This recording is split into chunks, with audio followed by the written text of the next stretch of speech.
Hey guys, this is Tyler from Blue Element Studio. I just wanted to show you something today that I've been working on for Letters to a Friend. And I thought I'd show the drum track because I absolutely love recording drums.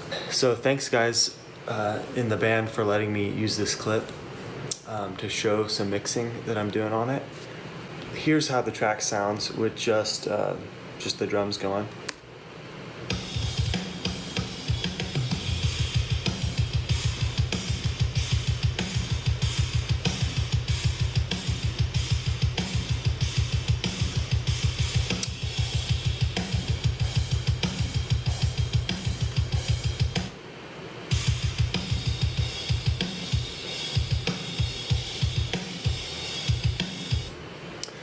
And with these drums, we didn't actually have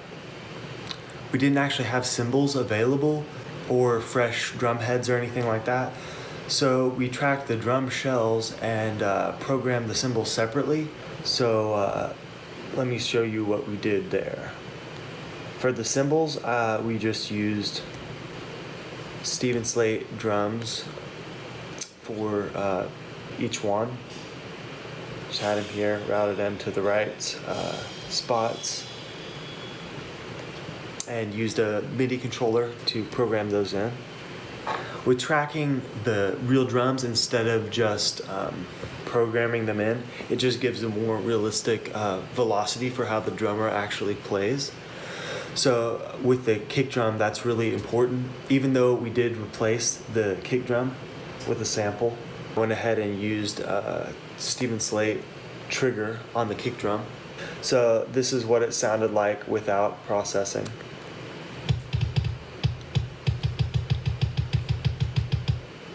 So it's just a tight sample. Made sure there wasn't too much sustain since it's a kind of fast metal song with, fast kicks and stuff like that. And then went ahead and used a little bit of EQ here. I'll bring them in one at a time. You can see what it's doing.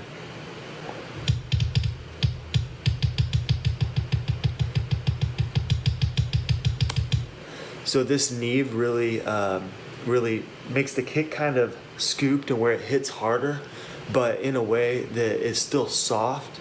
It doesn't, like you can see, even though the top end's cranked and the bottom end's cranked, it doesn't feel like it's too clicky.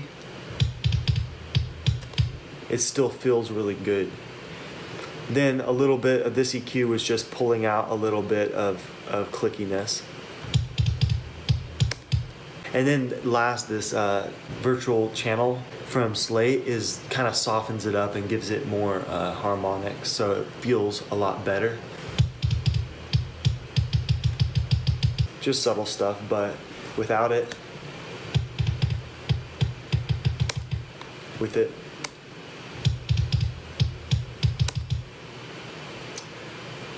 then a little bit of EQ just to clean stuff up. Then just a tad of reverb on the kick by itself.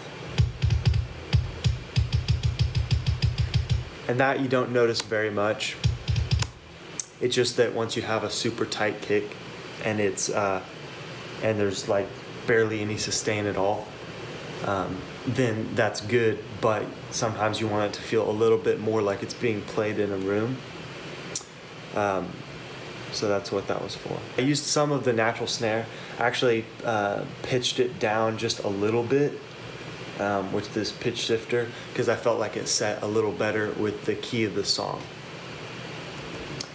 Then hit this Transient designer, which just makes it hit really hard. So with that, the real snare had some kind of odd ringing going on, probably partly because the old heads, but went ahead and used a little bit of the attack because I thought it sounded pretty cool. But so I got that coming through. The Transient designer is really making the attack focused, since I went ahead and gated the snare pretty hard and we didn't use a lot of the sustain of the natural snare. But then I went ahead and EQ'd some here, just cleaning up. Not really a lot, just a little spots here, making it less harsh and stuff like that. And here again, just a little bit, cleaning up a little few frequencies.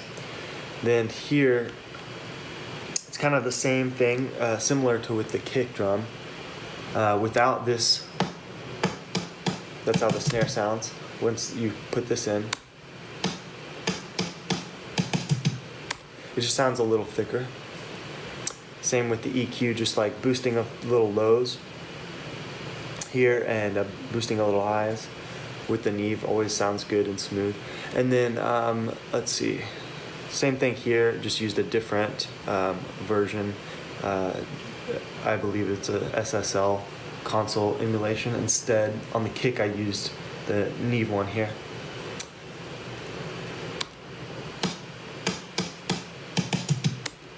Went into Trigger here with the snare. And that is actually a blend of a couple samples. One that was like a bottom snare that I recorded previously that was, I thought the bottom snare sounded cool here. And then also the room that I recorded. So those are just one shots, just kind of like this.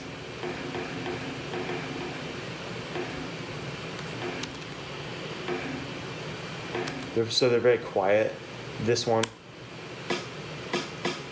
just like a snare bottom to give it a little more snap. And then here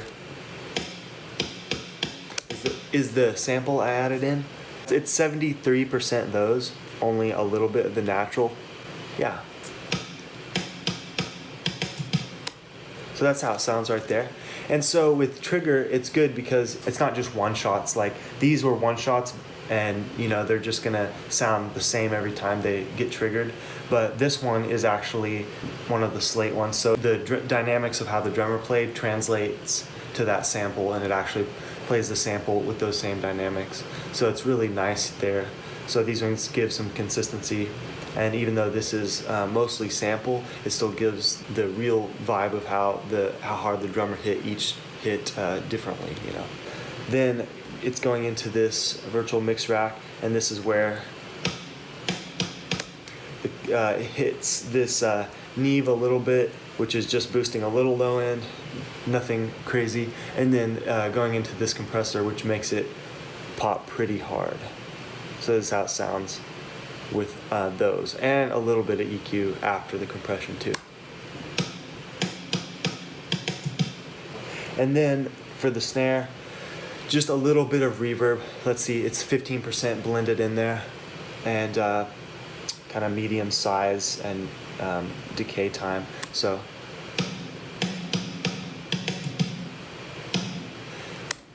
and it just makes it sound a little bit more like it's in a room instead of just a dry, you know, hit of a snare, because the room is really what gives it that energy to it. So there's the snare. The toms were pretty simple. We these are actually the natural toms. They're just gated. They're gated pretty hard. You can see right here a good bit of EQ on the high tom, scooping out some frequencies. And a lot of this is because it was not super fresh heads. If it was newer heads and, you know, had more time to tune and stuff like that, then maybe it wouldn't need as much EQ, but it ended up working anyway. Start from the beginning. This is how it sounds with no EQ. Pretty plain. This is how it sounds with that EQ that cleans stuff up here. So better, not quite as messy. Here's with the next thing I added on was a virtual mix rack with just a distressor. It was doing some compression to make it hit harder. Yeah, that's how it sounds. It just punches through, super strong. And then here after that, went ahead and added in a little bit of reverb of this plugin. It's a really cool free plugin. So this is how it sounds at the end. So there's just a little bit of reverb, not too much at all. This is the floor tom now. So this is what it was dry. A little bit of EQ, cleaning it up, kind of same story as the rack tom. A little more EQ, or quite a lot actually. And that tom rings a little more, but that's all right, since being the floor tom, wanted it to sound pretty thick. But this is how it sounds. When the compressor hits it, it actually kind of tightens it up. The attack really jumps out, so here you go. And for that, went ahead and used also the virtual console just to give it a little bit more drive. And then again, same thing here, just a little reverb on the end to make it sound like it's in a room a little bit more. Not too crazy, but then when you hear all the drums together here, then it sits pretty well. Okay, and then actually the cymbals here that are MIDI programmed and then ran through Steven Slate drums. So the cymbals are separate. They're not running to the drum bus, but this is how the cymbals sound just by themselves, something like this.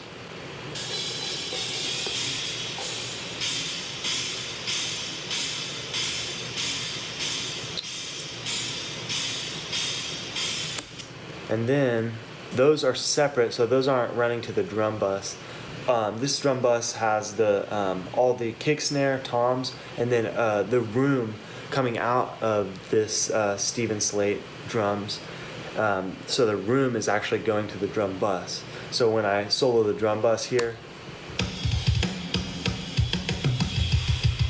you're hearing this room as well. But I keep it in the drum bus, so it's not quite as bright as if I were to put the cymbals in the drum bus. Then they kind of make more kind of brightness, pumping noise with the compression. So what is on the drum bus right now? Just a tad of reverb in this VerbSuite Classics is just 8.2%, so just a little bit of a large wooden room. So again, just like trying to make this all fit together. Not wanting a ton of reverb because you want the drums to be really transient, heavy, you know, have a really hard hitting sound, but also kind of have this soft room energy as well. Next thing on the drum bus, virtual mix rack with some parallel compression. This is a mix knob, so it's blended, so it's a little over 50% on that, and so it makes a huge difference. This kind of makes all the drums feel like they're together instead of just separate sounds. It makes them sound like they're sharing the same space. So here it goes.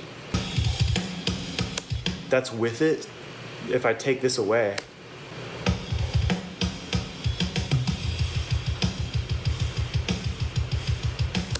like it sounds all right, but then you go ahead and add this in.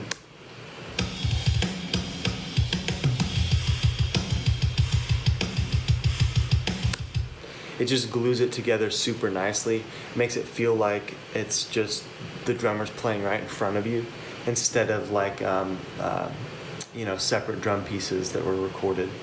Okay, so after that, there's this virtual mix bus, which is just like a console. It's just kind of gluing everything together of the drums, again, like the compressor, but in a more subtle way, just adding some harmonics. And this Neve, there's different versions on here. This Neve really adds like a lot of low end, I think, that sounds really good with the drums in particular. So the drive is pretty high on that. Just warming it up, it sounds nice. This is without it. I don't know if you can tell a huge difference. This is with it. May not be able to tell a difference there, but the low end just kind of pops out a little more. It sounds like thicker. It sounds really cool. So yeah, that's the main thing on the drum bus. Other than that, there's a little JST clip here. It just makes the drums sound like they hit a little bit harder. And then this is just an SSL EQ, and it wasn't really doing anything. I think I was just using it for a gate, so the drums would, there was a little like extra noise or something, so I just used it at the gate to help that cut out when the drums weren't playing, just in like the silent part here or something like that.